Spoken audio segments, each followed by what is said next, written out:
Lady 1, one of the intoners from the game Drakengard 3. She's known as a sister, a friend, or a being not fit for this world. But what do you consider her? In this video, I'm going to go over the life story of the character known as 1, from the beginning to the end, across different media. I'll also be sharing some of her perspective from the novella and the novel story side. I'll be skipping the perspective of other characters as this video is focused solely on 1 and her point of view. But don't worry, I'll be making more videos like this on other characters in the future. So stick around for that, and do let me know in the comments who do you like to see me cover next. Also, the translations of the novellas I'm reading are from Accord's library before it got taken down by Square Enix. And of course, please don't forget to hit that like button and the subscribe button to this channel. Finally, and if it wasn't obvious, this video will contain major spoilers for Drakengard 3.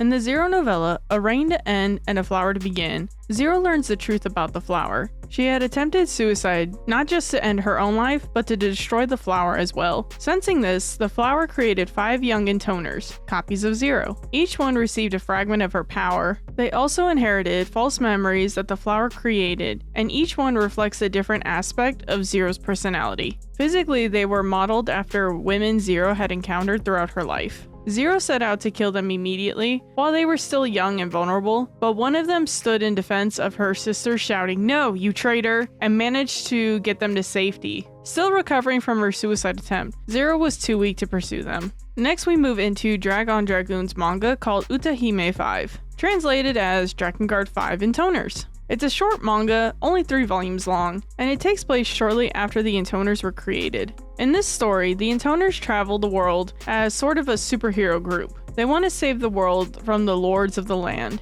The event takes place in June of the year 998. The girls made it to the Land of Sands. They learn that children are being kidnapped and are there to bring them back to their parents. When they make it inside, they find some pretty disgusting things. It looks like the Lord has taken the remains of the children and made them into his toys. The girls use the power of song to eliminate any threat that comes their way. The Lord comes out and tries to ambush the girls in a golem, but 1, with her sword and the power of song, takes on the golem. The Lord begs for his life, but 1 tells him not to bother wasting his breath and eliminates him. After the fight, a man is hiding around the corner. 1 can hear his heartbeat, and he emerges. He tells him his name is Partition, and that he was kidnapped by the Lord. The girls, of course, don't buy into his lies, but he offers to heal 1's injuries. The girls allow him to join them on their adventure. They begin heading to Cathedral City. They take a boat to get there, but on the way, a creature pulls 1 into the ocean. The next thing we see is her on some island finishing off that creature, or at least she thought she did.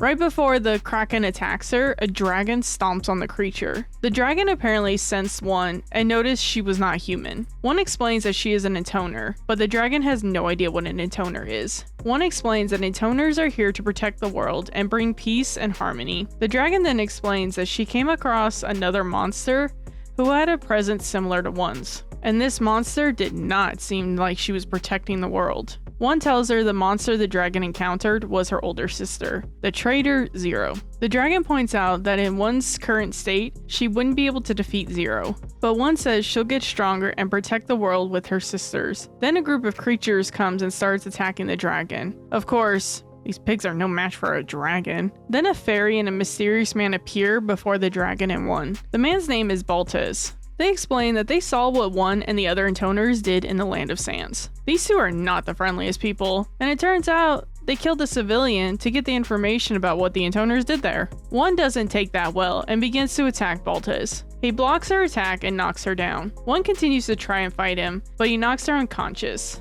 The next thing we see is an unconscious 1 beginning to fight Baltes. Her power is incredible, and she uses one of the dragon fangs to eliminate him. The fairy escapes, but then, all of a sudden, there is an explosion where Baltes' body laid, and he transforms into a younger version of himself. In the next chapter, 1 is with the dragon and sleeping in a cave. The dragon explains that 1 has been asleep for a month. She tells 1 that she lost consciousness after Baltes turned into a young boy, and then he used some power to try to kill the both of them, but they managed to escape. The dragon offers 1 a ride to the Cathedral City, where all the knowledge and power of the world is sealed. 1 accepts the offer, and they finally introduce themselves. The dragon goes by the name of Gabriella. Gabriella and 1 find the other intoners, and it's a cute little reunion. They're all emotional and crying that they found each other again. When they reunite, they catch each other up on what happened over the last month. Gabriel asks One why they hate their sister Zero. One explains that it is fate, that they have to defeat her, and that is why they need to get to Mercurius. The next day, they head off to the cathedral city. There are guards in the city trying to stop them, but that's a cute attempt. They really think they could stop a dragon? They learn quickly that wasn't gonna happen. They make it to the gate, and all of a sudden, One has a vision. We see this creepy black creature arms reach out of the doorway. When her sisters snap her out of it, suddenly, 3 is stabbed from behind. An unknown man has attacked her and then begins to attack the other intoners. Now, this next part is graphic. I'm not gonna show it because YouTube will take down my video, but these mysterious people start taking the intoners down one by one in the most brutal way. You can click the join button below to get access to the full uncut version of this video. One gets back on her feet and finds 3 in bad shape. 2 and 5 start attacking the mystery man, but another person interferes and blocks their attack. Then 1 is also attacked by a mysterious woman. The man begins to take out the intoners one by one by one. And I must say, this dude is an asshole, taking out children like this with zero remorse. One's power explodes when she sees her sisters. The door opens and ooze begins to pour out. It picks up the intoner's remains one by one, which is pretty traumatizing for anyone to look at what's left of your sisters displayed like that. While One is in shock, the ooze begins to surround her and engulfs her. Eventually, she emerges from it. Gabriella is trying to wake her up and eventually succeeds. One comes to and she and Gabriella take to the sky to see the black object. Her sisters are on a rampage. One tries to snap them out of it, and in her determination, she actually changes. Her body grows, her hair gets longer, and her magic power increases. She transforms into an adult form. Then the black orb changes shape into a black flower. Gabriella and One start to argue. One wants to save her sisters, but Gabriella says they need to leave. Then a blast from the sky hits the black flower, and One looks up to see it's Zero. Somehow, Zero was able to stop her sister's rampage. She and Michael destroy the black flower. One starts to approach her sisters, but Zero jumps in front of her. Now it's time for Zero and One to confront each other. Zero quickly goes in for the attack, but Gabriella interferes. Michael takes on Gabriella so that Zero and One can continue their fight. One yells at Zero, calling her a traitor, and says that Zero only wished to murder her own flesh and blood and take their power for herself. Zero openly says, "What of it?" One tells her she can never forgive Zero, but Zero doesn't care to have One's forgiveness. And so they continue their fight. One grabs a weapon to fight Zero, but she struggles to keep up. Then they are interrupted.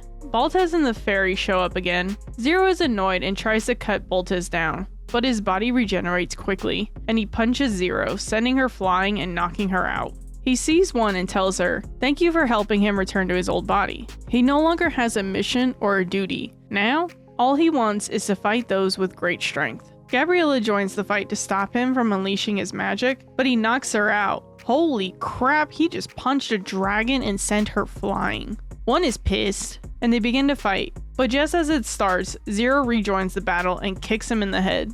And now, for the first and only time, One and Zero team up to fight Boltez. He's far more powerful than either of them, but they refuse to go down quietly. They use the power of song to fight him, but even intoner magic isn't enough. One gets back up and keeps fighting. Boltez picks up the weapon One was using earlier and uses it to pin her to the wall. Ouch. Boltez is fascinated by what One is.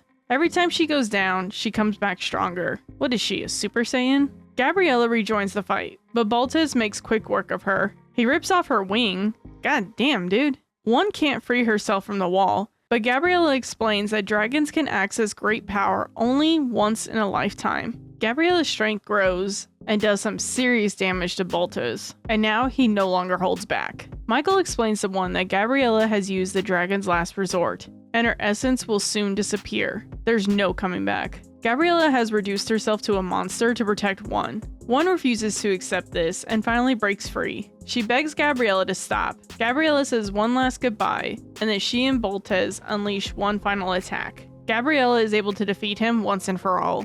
Michael warns One that Gabriella is no longer the dragon they knew. She's now a monster with her sights set on them. Michael and Gabriella begin to fight. One tries to intervene, but Gabriella quickly pins her down. One tries to reason with her, but Michael says there's no point. Gabriella has turned into a monster, and One doesn't believe that. In a desperate attempt, One rips out her heart to offer it. sharing her life with Gabriella. She's merging their spirits to try and stop the beastification. The problem is, doing so also transforms One.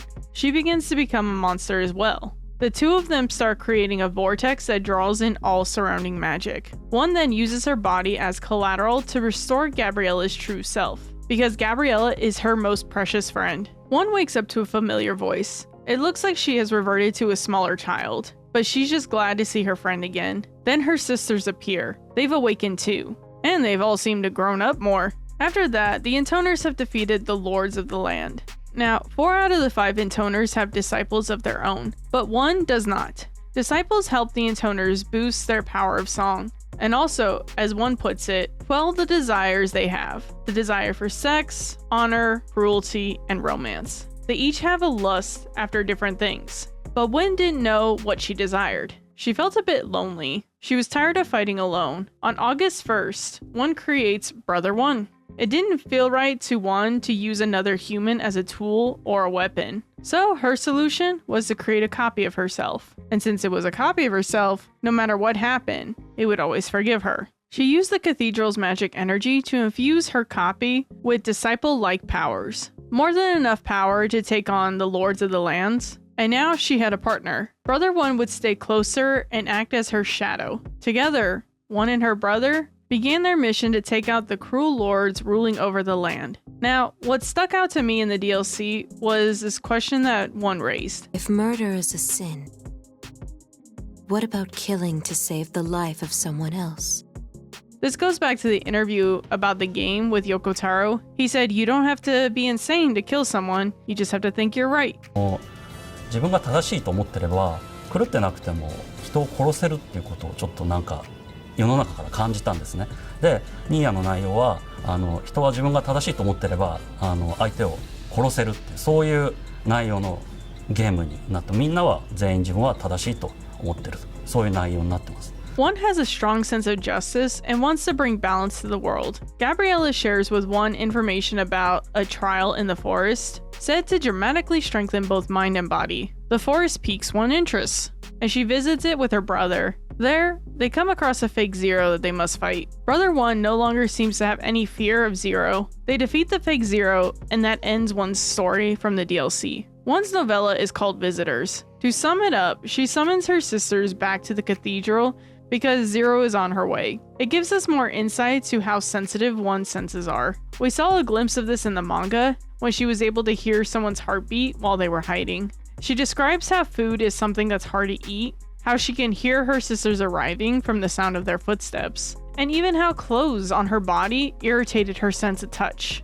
Even in the novel, Zero points out that her overly powerful senses were naturally a hindrance to her daily life, bringing nothing but pain. There was no doubt One had incredible mental fortitude to be able to suppress that pain so completely. In March of the year 999, Zero and Michael head to the cathedral city to confront the intoners. One has an army of soldiers and monsters waiting to greet Zero.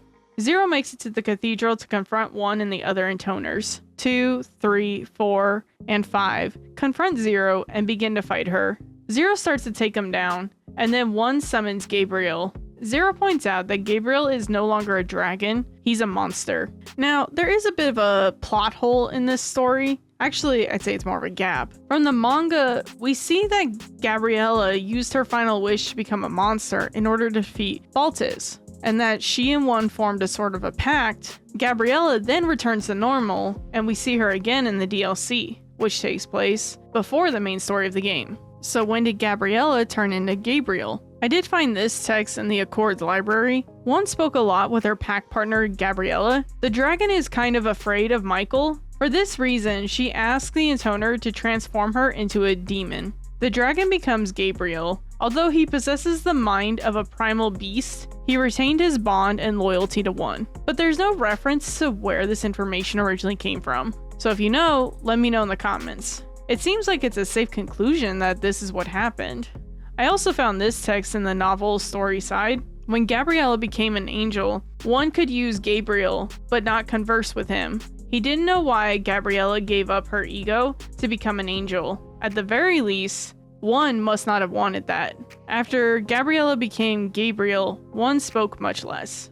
so it may be a plot point they weren't fully able to iron out in Drakengard 3's story. Let me know in the comments if you find any other reference. Anyway, with Gabriel summoned, he is able to defeat Zero and gravely wound her. Michael appears and takes on Gabriel and the Intoners, but the Intoners use the power of song to shield themselves. Michael and Zero are forced to make their escape. Fast forward to Branch A's ending, Zero and Michael are now in the Cathedral City. One and Gabriel greet them in the sky. Zero asks One where her disciple is. One explains that she doesn't need one. Zero and One exchange some blows. Gabriel summons some wyverns, and they make their escape.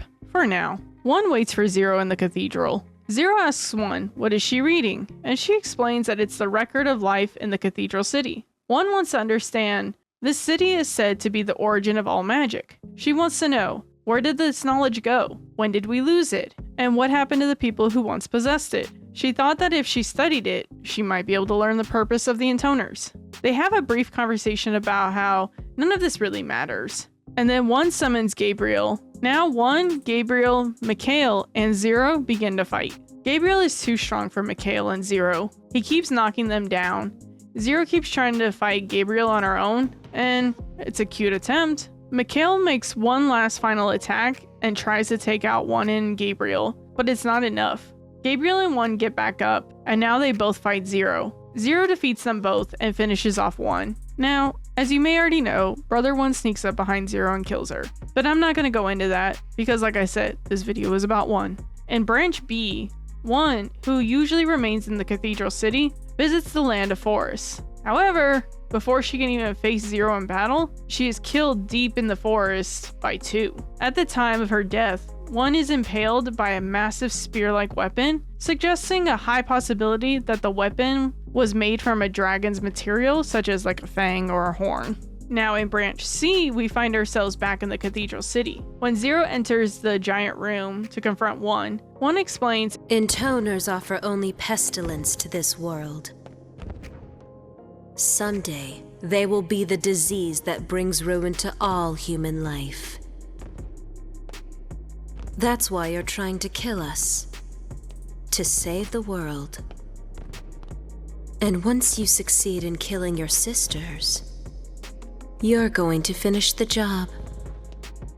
And kill yourself. You'll use that dragon to do it. Well, you seem to know what's going on, don't you? Zero? What's she talking about? Fortunately, I suppose, I came to the same conclusion. This world has no place for us. Great. Then you won't mind dying. I know about your flower. I know it's behind all of this. And I imagine it's not going to let you die until it succeeds in destroying the world. So it's like this, right? We're both prepared to die. But since you don't trust me to off myself, you're gonna try and kill me first. Yes. Funny. I was thinking the exact same thing. One then summons her demons to fight Mikhail and Zero. One felt that out of all the Intoners, she and Zero probably understood each other the most. Zero denies it. Zero and Mikhail defeat the first demon One summons. Then One summons Gabriel, because in order to defeat an Intoner, she needs the power of a dragon. Gabriel attacks Zero, but Mikhail stops him with his flame. Mikhail succeeds, but it comes at a cost. He sadly dies. Now it's a one-on-one battle between One and Zero. One yells at Zero, expressing how she is suffering too. Zero killed her sisters. The two unleash all their rage in this final fight. One makes a final charge at Zero, but Zero stabs her. In her dying breath, One asks Zero, "Where will you find a dragon powerful enough to kill you?" And with that, the life fades from One's eyes. Now in Branch D, we're seeing One's power. Zero and Mikhail make it to the Cathedral City and are greeted by Gabriel. One greets Zero down on the street, and it's the same setup as ending C. One is aware of what the Intoners are, but she does not trust Zero to finish the job. One uses the power of song and puts up a shield that Zero is unable to break through. One's power of song continues to overpower Zero, but then someone interferes and knocks one down. With this woman's help, Zero was able to deliver the final blow to one. Now to get into the story that the fans are calling Ending E, this comes from the novel's story side.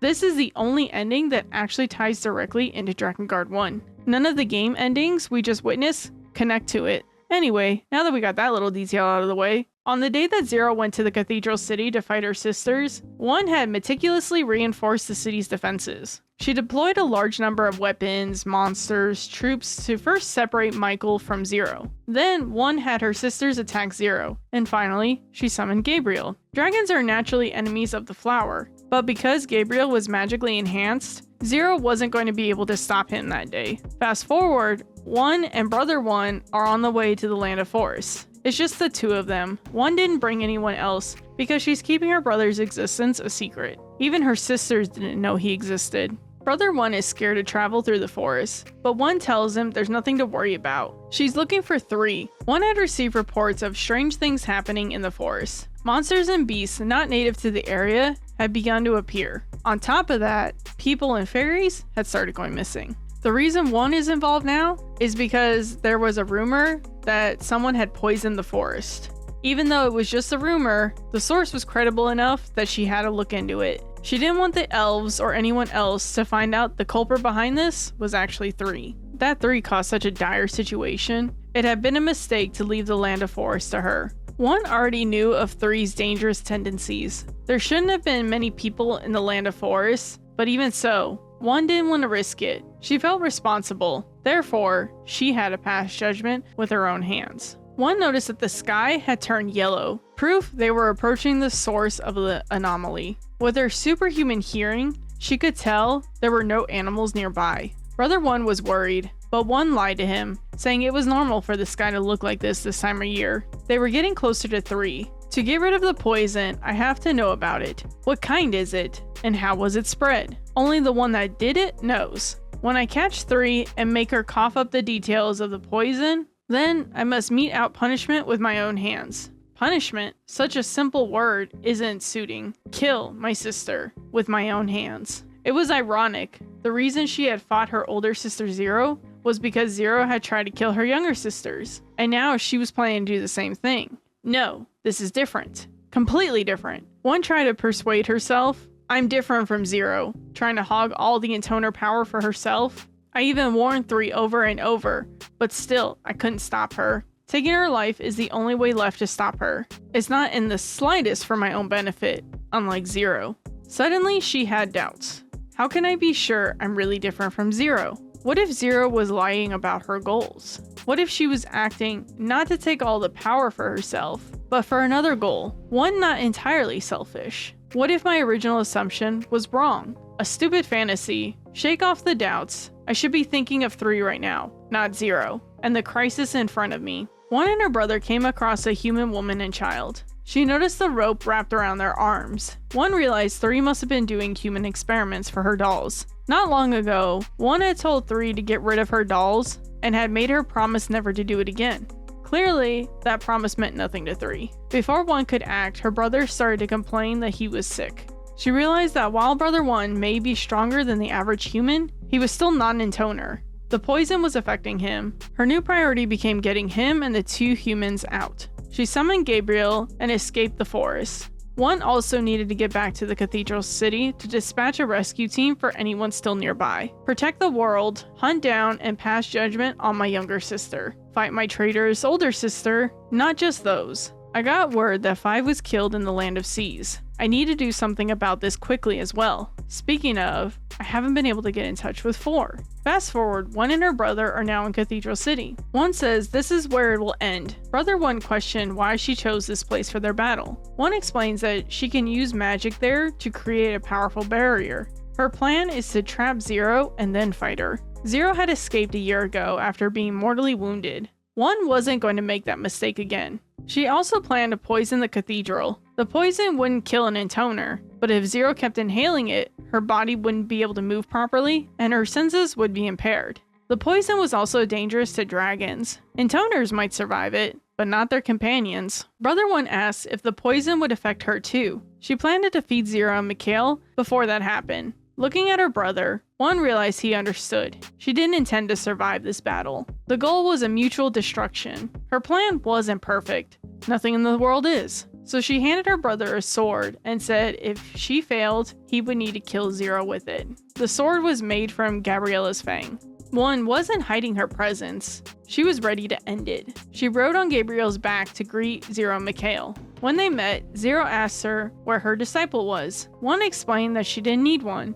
Zero tried to bait 1 into admitting that she created a disciple, but 1 didn't fall for it. At this point, 1 had enough power to rival Zero, similar to what we saw in the previous endings. The two clashed, and then Gabriel summoned wyverns as a distraction, allowing 1 to retreat to the cathedral. Zero and Mikhail came flying through the glass into the cathedral. They landed, and Zero asked 1 what was she reading. Again, deja vu much? This time, their conversation was actually about the black flower that had once been sealed in the cathedral a little over a year ago. 1 raised the questions. Who sealed it away? Why here? What was this place to begin with? If I understood that, I may be rid of these questions about the power of song and we intoners. What are we? Why are we given this power? Zero said it wasn't necessary to know. She called it a waste of time. I wanted to know from the moment I noticed the discrepancies in our memories. They had been implanted with false memories by the flower. 1 was no exception. Until they took over their respective countries, the 5 sisters had worked together, and there had been times when they would reminisce, so 1 began noticing the inconsistencies. 2 had memories of her loving parents, while 3 hated them. 4 loathed both. 5 had only the memory of her father's death, and as for me, I was supposedly the second eldest, yet I had no memories of parents at all. Despite remembering the 6 of us living together, Zero steadily approached 1. So I researched. I read every single volume left behind in the cathedral city. Who we are, where we came from, the meaning of our existence, what duties we should accomplish in this world, what the world needs from us, the world. So, Zero interrupted. She had come close to 1. You understand? I did not attain an acceptable answer. But, 1 stood up. One thing is certain, this world doesn't need us. If that's the case, say no more. She drew her sword and pointed it at 1. How about you die for me? Then 1 summoned Abdil, like an ending C. After Zero defeated it, 1 summoned Raphael. Raphael's spiderwebs released a fog, and Zero realized it was poison. Eventually, she and Mikhail defeated Raphael as well. But when they landed, all 3, Zero, Mikhail, and 1 were wheezing. 1 told Zero that she would never forgive her. Then she summoned Gabriel. This time, Mikhail would fight Gabriel while Zero fought 1. 1 began yelling at Zero. She told her that, yes, she and her sisters may have been manufactured beings, but they were alive. She swore to Zero, the one who murdered her sisters, that she would never forgive her. 1 would not accept being killed by Zero. 1 didn't have a strong sense of justice. She just couldn't accept things that weren't righteous. That was all. She eliminated oppressive lords and the corrupt nobles because she couldn't accept their reasoning. She was earnest because she wanted to accept herself. She devoured books because she wanted to accept everything around her. Even her complex personality and difficult decisions came down to that core motive. After a heated battle, weapons clashing and dodging each other's attacks, Zero finally plunged her sword into 1's forehead. 1 screamed and released her power of song. Zero did the same. In the end, Zero was able to defeat her. And with that, we've come to the end of 1's story in the Drakengard universe. Now, for Sinoalice, there was a collaboration event, and I Am Kime did a full translation of it. I'll include a link in the top right of this video, as well as a description if you want to check it out. 1 is featured as a playable character in the game, but she doesn't have a major role in the story. You can see her job story and her weapon story in this video as well. Now let's go ahead and talk about some of the comments you guys left on my Zero video. I appreciate all your support. It's so cool seeing all the love that Drakengard 3 has. Mr. Dark Soul brought up, Zero being mean to a dragon child is something I never expected would make me go, why do I want to punch her in the face so hard? Even if the dragon child in question is annoying, but at the same time, I can understand her to a degree. Obviously, there's more to the comment, but I just wanted to bring up here, I sometimes had a hard time liking her at first because she was so mean to him. And learning more about her story, it wouldn't surprise me to see why people wouldn't like her, especially learning like she's a murderer, so I wouldn't blame anybody for disliking her. I enjoyed her, though, because she never ran away from who she was. Captain CJ97, you get a shout out just because you've been a supporter for my page on both my AMV channel and now on this one for such a long time. And then probably one of my favorite comment interactions was with Irene here. We completed Mikhail's song together in the comments. Anyway, this covers everything from one story. What do you all think of her character? I think her story is really well written. She's ultimately a character who ends up dying, but at a certain point in her story, you can't help but feel some empathy for her. I'm a little annoyed by the plot hole in Gabriel's story, but I don't think we'll get much more information about it. It's not a huge make or break part of the narrative. We can all assume why Gabriella turned into Gabriel. One herself didn't make an appearance in Nier Reincarnation, but we did see a glimpse of what may have been another life, where Zero and her sisters were able to live in peace together. And I'd like to think that happened in some universe. One cared deeply for her sisters, and I know Zero wishes she could have had a family. Let me know down in the comments which character you want to see next from the Drakengard and Nier universe. Thank you for the continued support, and if you'd like to see more of these videos uncensored, please click that join button to become a member. If not, remember to hit that like button and the subscribe button to help me out. I'll see you guys next time. Bye.